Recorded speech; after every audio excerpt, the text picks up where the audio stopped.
Eagles Entertainment. Hi, this is Doug Peterson, and you're listening to the Eagles Insider Podcast with Dave Spadaro. Hi, Eagles everywhere, and welcome to the Eagles Insider Podcast presented by Lincoln Financial Group. Eagles Insider Dave Spadaro with you. And last week, the Eagles announcing changes to their coaching staff and to football operations. And during the course of these next many weeks, we are going to introduce you to some of these new coaches, and we'll do that in just a bit with a coach who was here last year who now has been named the Eagles defensive line coach and run game coordinator for the Eagles defense. That is Matt Burke.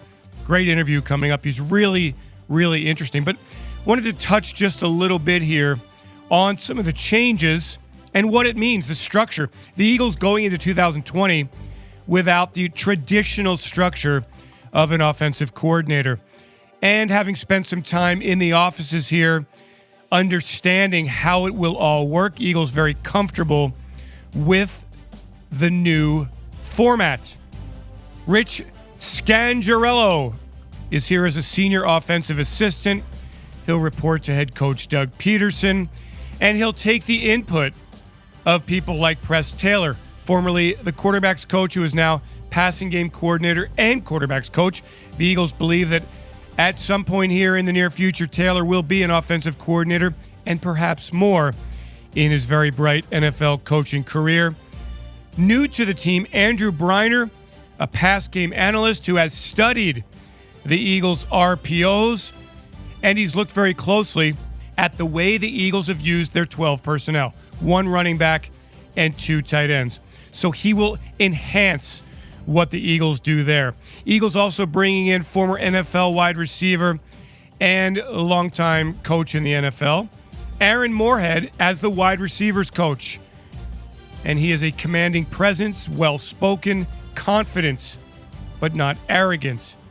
So those are the changes on the offensive side. The Eagles bringing in Matt Burke to run the Eagles defensive line. Marquand Manuel, we will meet him next week in our Eagles Insider Podcast. An 8-year veteran as a player in the NFL, former defensive coordinator with the Atlanta Falcons, also coached in Seattle. He will bring a lot of intensity to the Eagles defensive back group. He is very eager to work with that group as well. So that kind of highlights what you've got with the Eagles. It's not traditional, but it is something that head coach Doug Peterson, who will speak on this in the near future, is extremely comfortable with. And then the Eagles in the football operations department, bringing back Tom Hunkel, director of sports medicine, worked for the Vikings for the last 14 seasons, used to work here in Philadelphia before leaving to join the Vikings. Ted Rath joins the Eagles as the director of sports performance. Jeremiah Washburn, director of player personnel, senior defensive assistant, and then three former players. We've already talked to Connor Barwin, the new special assistant to the general manager. He'll be here on an everyday basis, working in a consultant manner on the personnel side, former Eagles, Brent Selleck and Darren Sproles. So a lot going on with the Philadelphia Eagles, and a great Eagles Insider Podcast for you. In a bit, we're going to have some fun with Jason Kelce, who saw his first head coach in the NFL, Andy Reid, and his brother, Travis Kelce, win the Super Bowl. Kelce was there, and he shares the experience here. But first, let's sit down with Matt Burke, the new Eagles defensive line coach and run game coordinator. It is time now to welcome in the Renaissance man on the Philadelphia Eagles coaching staff, in his 16th year in the NFL, Matt Burke, run game coordinator, defensive line coach, correct? Sounds good, 16 years in the NFL. Going on 17, yeah. Is that so? It's 17. This will be my 17th season coming up. Yeah, last year was 16. Well, I want to know how you went from a Dartmouth Ivy League, everybody wants to go to school there. You got a 2 degrees, you're a brain, you're a man of the world, and you're coaching in the National Football League. Yeah. Tell me about this journey. Oh, man, how far back you want to go? All the way. Oh, shoot. So I went to Dartmouth, probably thinking I was going to go to med school. And kind of, I'm not sure at what point in that stretch I realized that wasn't what I wanted to do, and didn't really have direction. So, I played football in college and walked on. Yep. Got and into became school. a stud. No, I wouldn't say that at all. I definitely would not say that. If you were scouting, if you had given yourself, oh man, bad. well, if you were writing down what is Matt Burke as a football player, what would it say? Probably about the same I am as a coach. I mean, I got by on my sort of smarts and knowledge of the game, and I was not a great athlete. I will be flat out honest. But kind of always put myself in the right spot and kind of knew where I was supposed to be and able to learn multiple positions. So kind of had a little bit of a jack of all trades to me to be able to plug in some spots. But that's as glowing as a recommendation as I could give. And then you just fell in love with. But I mean, you continued your education. So actually, when I finished undergraduate, I started coaching at a high school in Maine. So I started out coaching right at I won't say the bottom level, but coached at a all-boys prep school in Maine for a couple of years and was getting into the coaching side of things and decided I want to kind of continue that path. So I got a GA job at Boston College. So I got my master's. That's part of sort of GAing. So I actually got my second degree.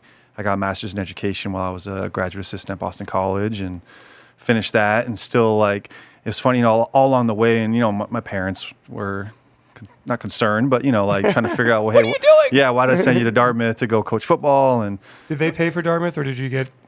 I got actually some academic scholarship money, and then we paid for some. Yeah, I took some loans out. And side note, maybe I'm jumping ahead, but my first year in the league that I made the playoffs and got my playoff bonus, I paid off my student loans. That Excellent. was like my yeah. Okay. So there you go. So the parents are like, well, it wasn't all for naught. Actually, we'll catch up to that. That's a Jim Schwartz story. Okay. Yeah, just kind of all along the way, I kept selling my parents like, okay, hey, I want to teach for a couple of years. So when I was in high school, I taught and coached and kind of did that, and like, I'm giving back a little bit. And then when I went to BC, it was like, oh, well, the excuse was, well, I'm getting my master's and that's free, and so I can kind of. But then when that ended, it was like, hey, like, seems really like you're going down this coaching path, and even though you've been making all these excuses along the way, and I kind of like had like sort of a 5-year plan in mind, like trying to play that game, and it ended up being about a 3-year plan and got a shot in the NFL. That's awesome. Yeah. It's such a cool way. Everybody takes a different path. No matter what you do, when you're in the NFL, everybody takes a different path. Back to your playing days. Who is the all-time greatest player from Dartmouth? Oh. Like who's... Reggie Williams. Played in the league for a long time. Jay Fiedler was a quarterback. Who's here? Yeah. My name's real down the list if that's what you're trying to get at. I'm trying to get at that. There's been... I played with 2 guys that played in the NFL, actually in my class, Zach Walls and Lloyd Lee. There's been I played against the Ivy League at the time. Kind of now, I feel like nowadays there's maybe 1 or 2 guys every year in the whole league that kind of get a shot in the NFL. Like back then, I mean, the other Matt Burke, he spells his name wrong, was at Harvard, and Seth Payne was at Cornell, and Marcellus Wiley was at Columbia, and so there was like every team had a couple guys, and so my class had a couple guys. Zach played in the league for 4 or 5 years, and Lloyd played for a couple, and so to really jump around, let me ask you this: could the Ivy League model of football work? I kind of admire it. I mean, it's certainly stress academics. Mm-hmm. They stopped the hitting at practices, right, or tackling at practices a couple of years ago. Yeah, I'm not sure is that a universal league rule. I know obviously at Dartmouth there's been a lot of innovation, and Coach Tevens with tackling dummies and the robotic part of things, and trying to stress that. So, which you see creeping into the NFL even. Obviously, it's a really good model of football. For sure. There's obviously like a lot of forward-thinking people around those campuses in the league, and applying some of that innovation to the sport has probably been a good thing, sure. So what was the big break to get into the NFL? Yeah, so it was 2004. So I finished at BC. I'm actually coaching at Harvard. So I was a secondary coach at Harvard. And Jim Schwartz was the defense coordinator for the Titans at the time. I'm not exactly sure how this part came about. I'm a young coach, what they call restricted earnings coach, not making a lot of money. And, what we know as a quality control coach nowadays, this was probably this is the early 2000s, mid 2000s. It's just starting to become a thing, in terms of like the digitizing of film and obviously some of the statistical analysis that comes involved and that sort of thing. And Jim, again, a forward thinker and with his, academic background, was sort of saw where some of that was going and was looking for a young somebody to come in and kind of do some of those things for him. So I don't know. I'm going to give one version. I'm not sure. You have to ask Jim the rest of the version. But he called the head coach at Harvard, I think, asking like, "Hey, do you have any former players, Harvard guys? Thinking they might be smart, that might have sort of an avenue to do this." And Tim Murphy was the head coach at the time, or still is actually. Said, "Hey, I got a Dartmouth kid on my staff that's pretty good," and that sort of started the ball rolling. So it was just a random phone call. It was a wild break, so I'll give you the short version. So of course, Murph comes to me and says, "Hey, I got a call from the Titans. They're interested, possibly in talking to you." And I was 26, 5, 6 at the time, somewhere like that. And so of course I'm like, oh. So Jim, I actually got on the phone with Jim, and he kind of goes through what he's looking for. And hey, and it was sometime around mid-April. So he tells me, "Hey, the draft is coming up. We're obviously a little busy with the draft. Kind of hang tight. We're going to get through this is an important thing for us, obviously, and then after that, we're going to kind of address this position. I'll get back to you." So, but in my mind, I'm like, oh, I gotta.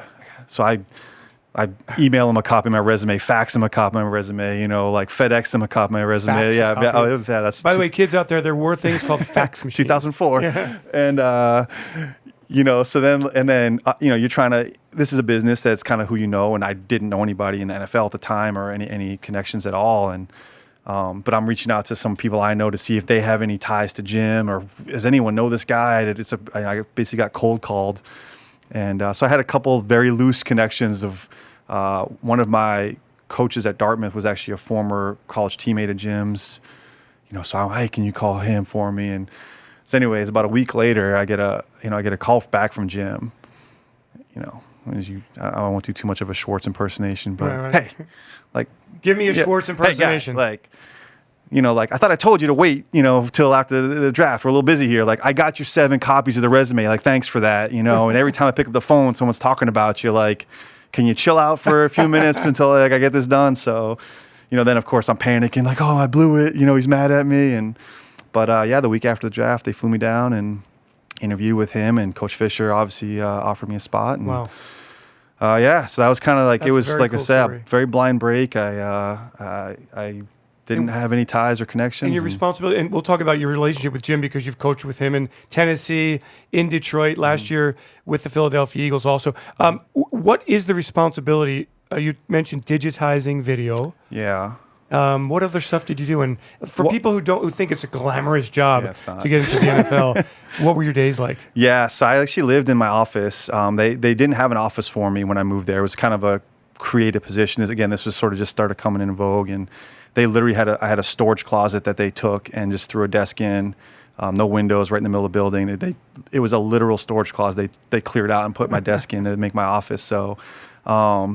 Obviously involves like all the breakdowns of like advanced scouting the opponents and putting all that information in. Again, if you hear the word cut ups, I don't know how in depth you want to get. That back in the day there was film or beta tapes, and they literally would cut the tape and tape it back together to like make reels of similar plays. And then obviously as technology advanced and all these, now so it's even more, but all the footage from around the league, the opponents' tapes we were getting, quote unquote, tapes were being put onto the computer. So now you have the access to computers. So you would add all this information. And now it's a lot easier to sort out instead of literally cutting the film up and saying, okay, that's a third down play, that's a red zone play. You can just sort on the computer. So that was my responsibility to just break down all the film, get all the scouting reports done, all that advanced work. So you would work a week ahead of time so that when the coaches were done, you play a game on Sunday and they kind of put that game to bed. Boom, now Monday comes and they're ready to start on the next week's opponent. All that information is ready for them and available to sort of chop up and see how they want to see it. What did you do on game days? Game days, I was up in the booth, same thing, charting the plays and just kind of writing down as we would go through and keeping a real-time sort of data flow for Jim. And perhaps it's too personal a question. No, what did you get paid as a first entry-level job in the NFL back then? Oh, shoot. I'm almost positive it was like, I was an hourly employee technically. I think I made about $30,000 which for me, that was the highest salary. That was like double my salary that I'd ever made. So I was excited for that. So You must have been on top of the world. You were in the NFL, man. yeah. It was crazy. Like I said, it was hard. People, a lot of, especially the time I was a young coach, and you're kind of out, and people, other young coaches would meet you and try to say, "Hey, man, how do I get in the league? How'd you do it?" And it's like, man, I got a break. And my philosophy with that was always like,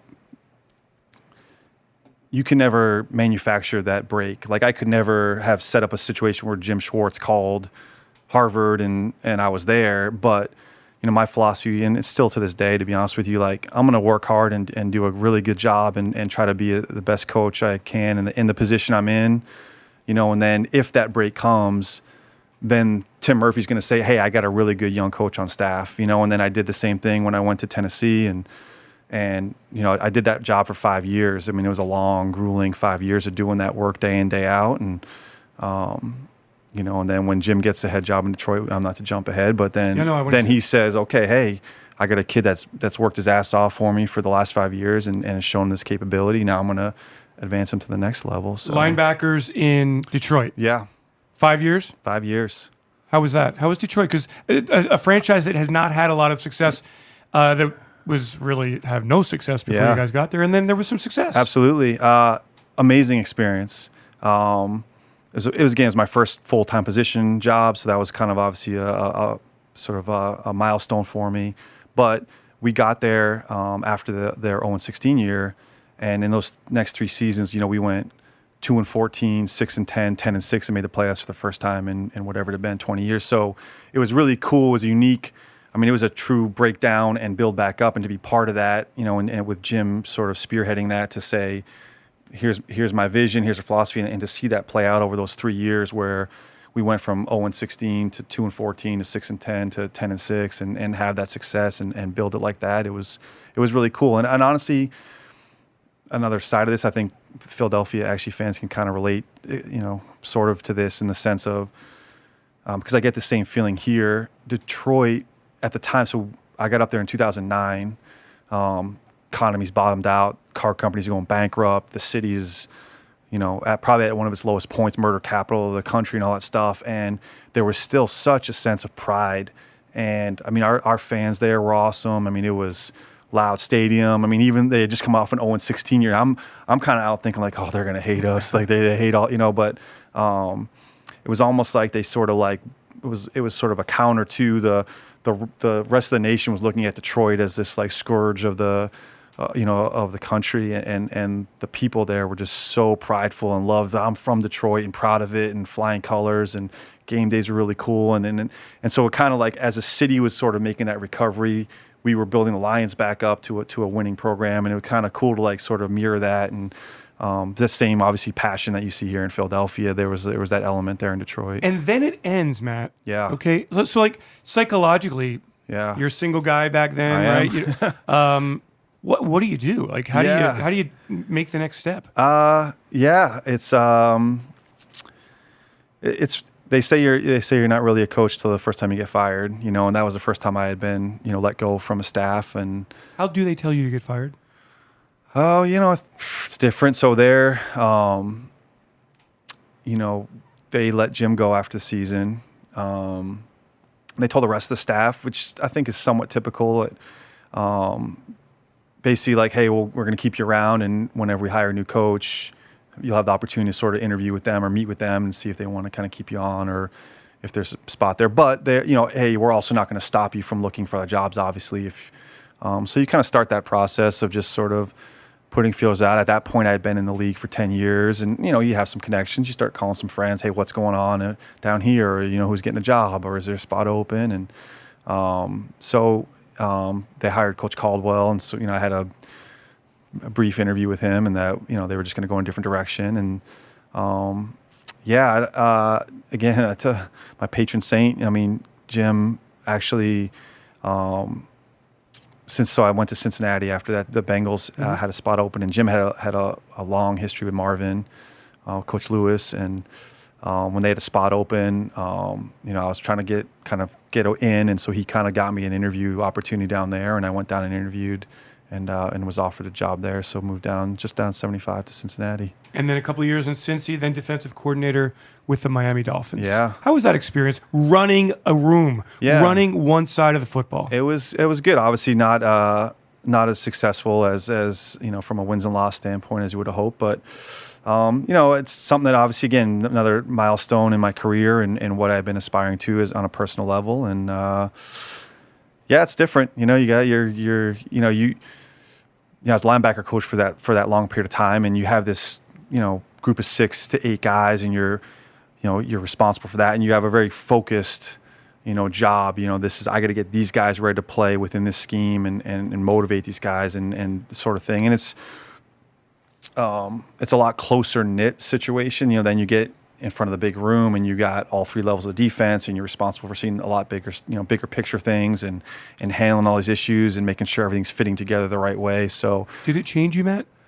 Become more of a hard ass? Become more of a... I always believe like I'm who I am. Like you guys, people get to know me. Like I'm a big believer in like you got to be yourself. If you're not yourself, people are going to see through you. So for me to come up all of a sudden and be a different personality than who I am, like I'm a pretty high intensity, hard charging kind of guy. That's just who I am in life. So like I don't have to change myself. I think that you get into yourself in trouble trying to like change your personality.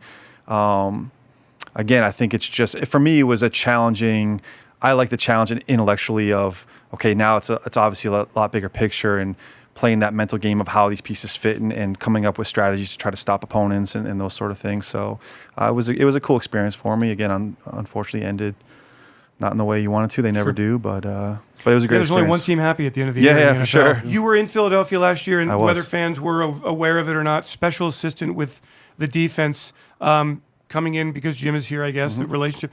Tell me what is so great about Jim Schwartz? Why do you think he is such an outstanding defensive mind? I think he's the smartest coach I've ever been around. From detail and breadth of knowledge. He's a great leader of men. He has a clear... he's clear in a lot of things, a clear vision of how he wants things to look, how he wants things to run. He's a clear communicator. I think he was a fantastic head coach. I enjoyed working for him in that capacity. I've obviously learned a ton from him. I think he's one of the sharpest football minds I've ever been around. Okay. And I think that's the starting point for everything with him. And again, that doesn't mean that's not an end all be all. So again, for his ability to have not only be like smart and know all this stuff, but to have a focus of, hey, here's how I'm going to attack this problem or this play, and then be able to communicate that so clearly, and get guys motivated to play and execute that game plan. I think he's one of the best I've been around. You are now in charge of the defensive line. Yeah. We all know what that is. What's the run game coordinator? Yeah, I don't know. I think it's a little bit just of my reflection of my experience and some of my past coordinator experience, and a continuation a little bit of my role last year of doing some other projects and having, again, instead of just being a position coach focused on this is all I'm doing, like I talked about before, that having like a little bit, I think, Jim, whether it's taking advantage of or rewarding me, however you want to word that, again, of my sort of big picture experience of saying, hey, can you take a little focus on how we're handling this part of things? Instead of just saying, hey, coach the D-line and get these guys right, hey, also kind of bring a little bit more breadth of knowledge and experience to saying how we're going to handle this stuff in the run game with a focus on that area of the defense. We are not here to speculate on what's going to happen here in the offseason as the Eagles address the roster, right? But there are players we know are going to be part of it, and I'd like to get your opinion on these players. Fletcher Cox, Brandon Graham, Derek Barnett. Okay. Who are 3 mainstays. I would hope that they're all part of this defensive line. I would hope they're all part of this team. Why is Fletcher Cox such a great defensive tackle? He is a rare athlete for a man of his size and length to be able to play with the explosion, power, movement ability. Obviously, like if you were just grading on or looking at it on a bell curve in terms of the bigger you get, generally the less athletic you become to some extent. So for a man that size to play with that power and ability to move his feet, there's not many that are like him just from a pure physical standpoint. He's a tough kid, plays through a lot, like little nicks and injuries. He wants to be out there for those guys. I mean, he's obviously, I'm sure you spent some time with him as a big personality and a very outgoing and gregarious guy. And but I think like he's a special player in this league. Obviously, all the accolades that he's received and achieved in his time. It's rare for someone with his physical skill set to be able to do that. And then again, to have the work ethic and motivation to sort of take advantage of that it's impressive. It's funny, you get in this league, and I remember when I was first coming to this league, these are all, ridiculous athletes, right? They're all the top whatever percentage of athletes and football players in the world. And so when there's guys in the NFL that still stand out, that you can look at and go, man, that's even rarer than all these guys are rare, right? These guys are, again, the elite of the elite. But then to see someone that noticeably stands out different, like that's impressive. And he's one of those people, Albert Hainsworth was like that when we were in Tennessee. I mean, just a big man that had such explosion. You're like, when I got to Tennessee, it was one of the alien tests. Like you could take an alien and come down here and stick him out and go, who's the best player or whatever, and you go, well, that guy's different, you know what I mean? And Fletch has that ability. It's rare. And then on the edge, BG BG, we've loved him for 10 years here, and Derek, who is just this guy who just, you feel like you can just keep knocking him down. He's going to keep getting back up. Yeah. Hopefully he doesn't get knocked down that much. Right. Yeah. Right. Well, that's your job. Yeah, no doubt. I'm excited to work with both those guys a little bit more than I have been this past year. Listen, BG. This is a hard league to play 10 years in the league, and to have the success level that he's had, like that's just that energy that's special. And again, you're around the building and the team. I mean, for a guy like that, you get. I'm starting to feel a little old, and I have days where I'm coming in, I'm drinking my energy drinks. BG comes in with a smile every day and loud and getting going, and on every Wednesday, you generally, as as you're going through the season, the Wednesday practice is more the padded practice and the run game practice. And we don't go out the practice field till 1 o'clock or whatever it is after lunch. We have meetings and all those things in the morning. Every Wednesday, BG comes to Doug's team meeting with his football pants on, his pads in. So he starts the day, he puts those on, he sits through all meetings with his football pads, his pants on, not his pads, obviously, but you know what I mean? Like to have that. Setting the tone. Yeah, like that. He literally, I would watch him walk in on Wednesdays and he'd come down the aisle next to me and he's got his football pants on, like ready to go out to practice at, 8:30 in the morning when we're not going out till 1. And that energy is, for him to be able to sustain that for such a long time, I have a high level of respect for anyone that can last this long in this league. We both see firsthand like how difficult it is. So and to do it with the joy and energy that he still has and is still going. And had one of his more productive years this past year from a sack numbers and those sort of things. Not afraid to do the dirty work, to play the run game, all those things. And Derek has that in him too. Derek's a little bit more like the silent killer. He's a little bit quieter from that point of view, but one of probably the tough, I think, if you did a toughest guy in the team's polls, I think. Yeah, Jim spoke about him at the end of the season. Like it was incredible. It was very impassioned the way he spoke about Derek Barnett's toughness. Yeah, no doubt. To see that, and obviously we know like he had some procedures last offseason and was known, for him to fight through some of those things and still want to play, and the level of admiration. And again, I think that's a team-wide thing that they watch this guy go out there and just launch his body in there and just will fight anybody that steps in his way and that sort of thing. That's the mindset that we're trying to cater to. 2 more questions, Matt. One football, one not football. What do you want to create with this D-line? What's the vision? What's the plan? The plan is to be the hardest playing D-line in the league. I think that's our starting point, and I think this scheme, I've been in the scheme with Jim for a long time and have run the scheme as a coordinator. And I think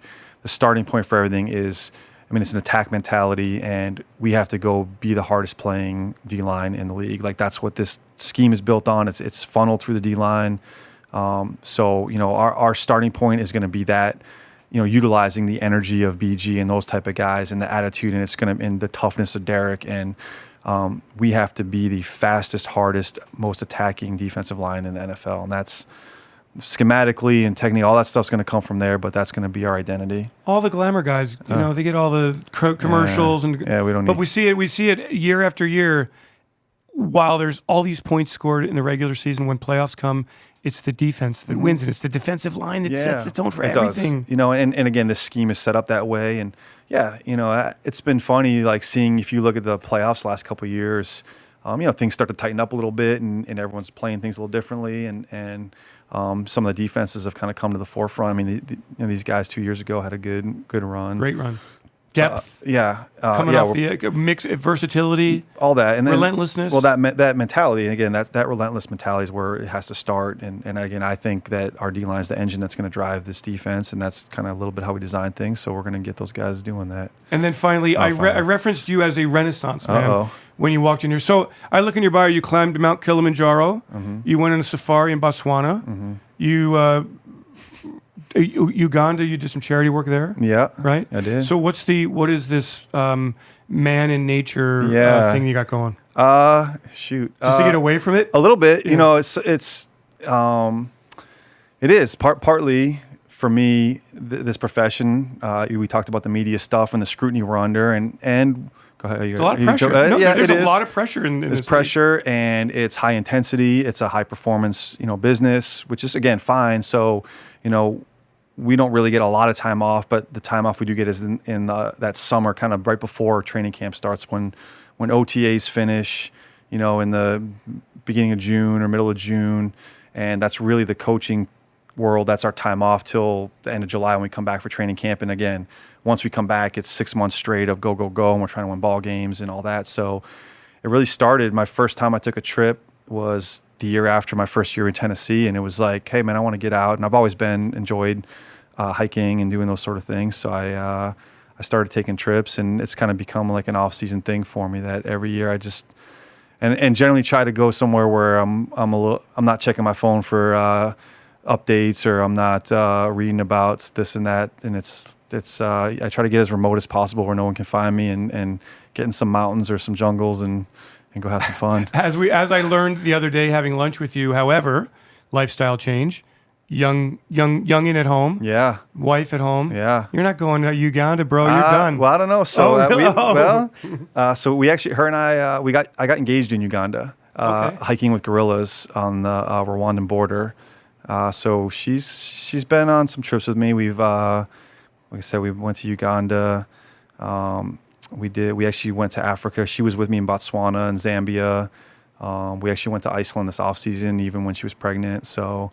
And she let me last summer. She was pregnant, a bit more pregnant than we were when we went to Iceland. So she actually let me go to Jordan. So I actually went to Jordan for about 10, 11 days this past summer, and hiked Petra and did some stuff through the Wadi Rum and some of the deserts down there and those sort of things. So I've probably been about 40 countries, and good for you. Been on some mountains, and so maybe not like. Might not be going to Mongolia like I have in the past, or hiking Everest in Nepal, but I'll still manage to get my trips in. There is a place in northeastern Pennsylvania. We call it the Grand Canyon. Oh yeah. Of Pennsylvania. Okay. Maybe she'll let you go there. I'm going from Everest to the Grand Canyon, PA. So when I had a coach when I was playing at Dartmouth, who's my position coach, and when I started talking about getting into this profession, I would hey Coach, can you maybe call this guy? And and he sat me down one time and right across the table like this, and said, what the hell are you doing? Like, why are you doing this? Don't like, you got a good degree, you can go do anything. And he would give me this whole riot act about don't get into coaching, don't do it, blah blah blah blah. And it was about 10, 15 minutes, and I'm just sitting across some 22-year-old college kid. Okay, coach. And he said, after he kind of finished, he goes, are you sure you want to do this? He's like, are you sure you want to make this call and like try to help you get jobs? And I said, yeah, I don't know. I think kind of want to explore it. And he goes, okay, like, just want to be able to say, I told you so. And every time I call him, I'm like, man, like, this is crazy. Or we lost this game. And he'd just be like, told you so. Like, and he'd like hang up on me. So it's the thrill of the competition. It's man, there's nothing like it. Really? Agreed. Game day for everybody. There's nothing like the rush.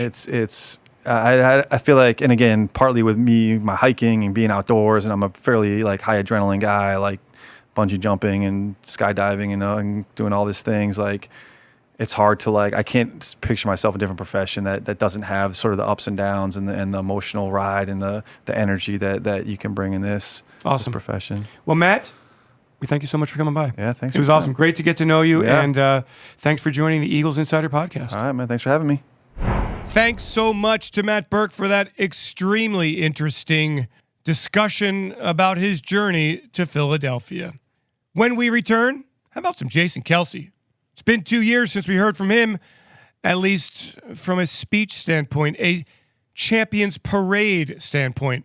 Well, he got to take it all in as the Kansas City Chiefs won Super Bowl 54, and he loves to compare the celebration in Kansas City to that 2 years ago in Philadelphia.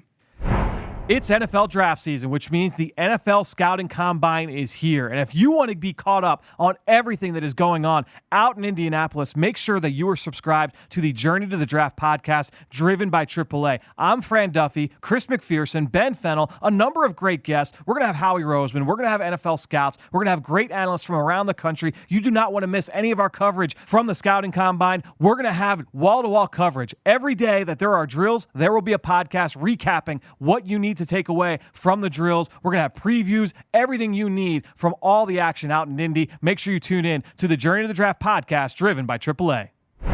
Jason Kelce, you had the opportunity to see the coach, Andy Reid, who brought you into the NFL, and your brother win a Super Bowl. What was that experience like?